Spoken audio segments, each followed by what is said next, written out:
I am Miss Lindsley here at Alta Mesa. I am both a 5th grade teacher and the garden lead here. I run all the different programs at the school.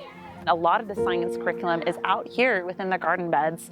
You know, there's one way to teach, which is videos, which is curriculum in the classroom, or we can look at using that more as a tool and have this be the curriculum outside. In that way, then they're able to become live learners themselves, which is really cool.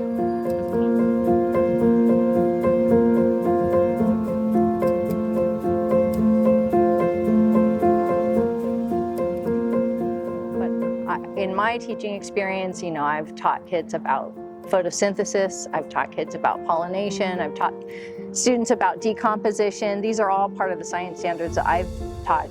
When you're in the garden, these are just things that are happening. So it's so cool to be able to come out and to help them to, find the different parts of a flower and talk about the plant anatomy and the plant structure, and to, be able to witness these different things taking place. Well, usually it starts off that you have a tiny little seed in your hand, and it's like you're gonna grow it and it's gonna take time. So you plant it and you can't just let it sit there. You gotta help it grow, kind of like on how you take care of a child.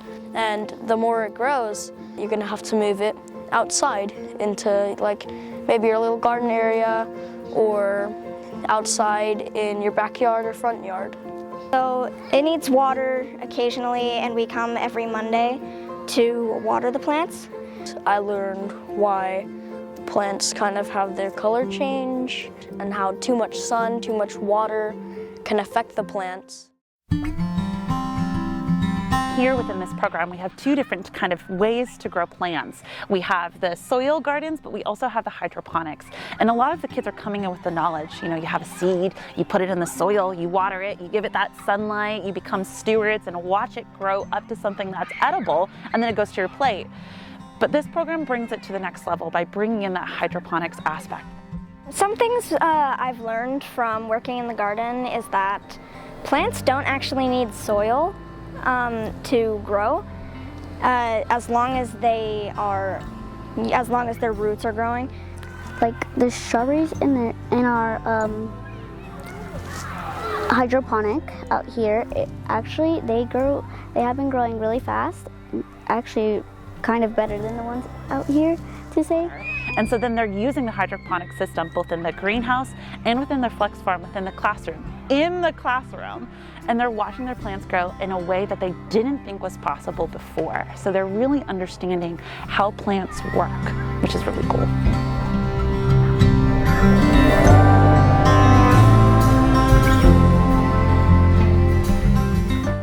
And so part of the learning process is also, as I said, being a steward. And stewards are proactive. They are not just learning the information themselves, but they find a need and a desire to share that information with others. We take in classes for buddies, and we teach them what we've been learning, just so that way not only will we be learning, but they will be learning. You've seen at Alta Mesa an amazing example of how the 5th graders have been trained to not only take in all the horticultural knowledge, but then bring younger buddies through that experience with them. Having those kids poke in the soil, aerate the soil, sow the seed, and eat and taste different foods that they didn't really even realize grew outside of a grocery store. So that's really what's cool, is they're becoming leaders here as well. Another asset is service and community. And so there's many different ways that we're servicing our Alta Mesa community here.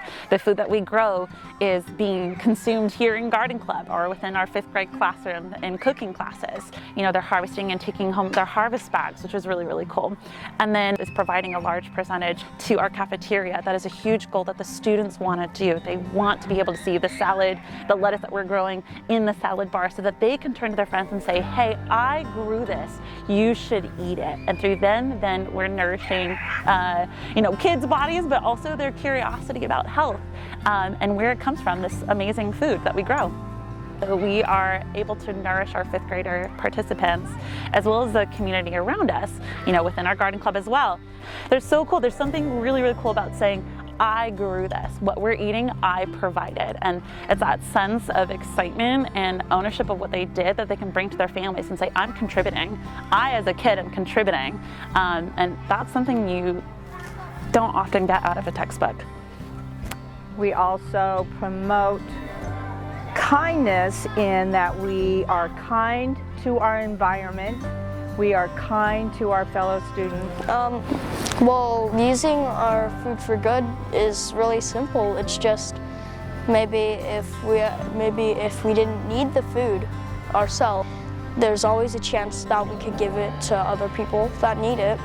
So it's pretty cool that even if we don't need the food, it still has something that we can give for others. Because it's not just our kids.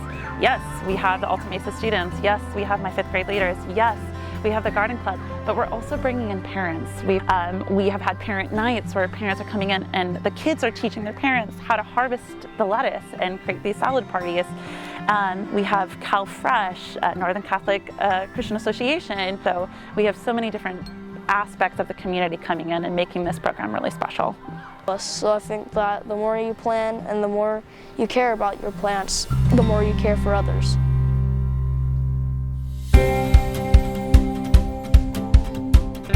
Club to me, or really this program, because it's so much more than the outdoor garden, is bringing students in to think inquisitively about how our diet works. What is it that I'm putting in my body at the grocery store?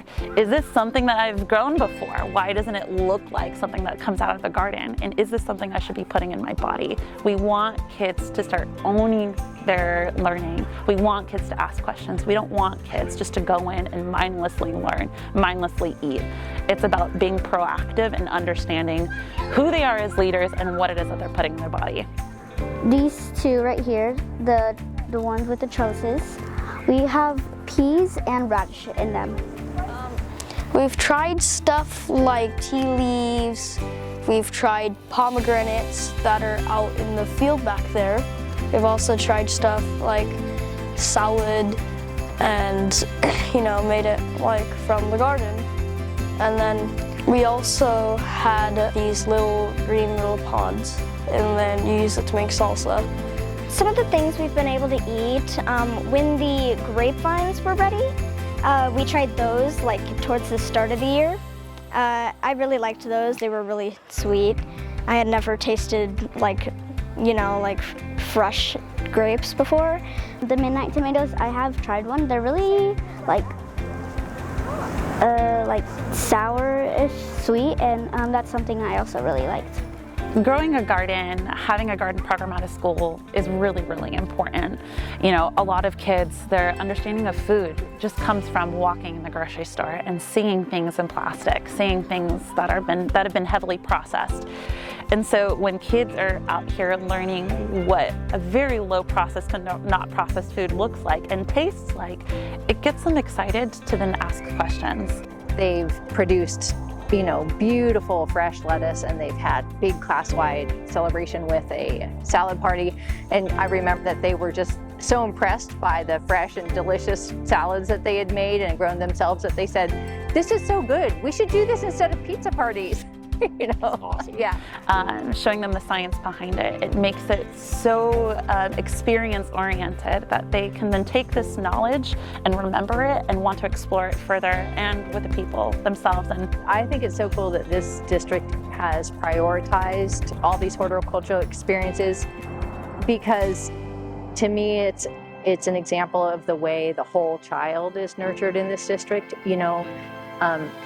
We all know how important academics are, and we all know that human beings need to be, healthy physically. They need to be healthy emotionally. They need to have social supports in their life. They need to, have their heart nurtured and all of those things so that academics can move forward in the best way possible. And to me, gardening just gives an opportunity for so many of those other parts of the child to be nurtured. All of those things contribute, I think, to a child who's ready to, thrive in so many ways.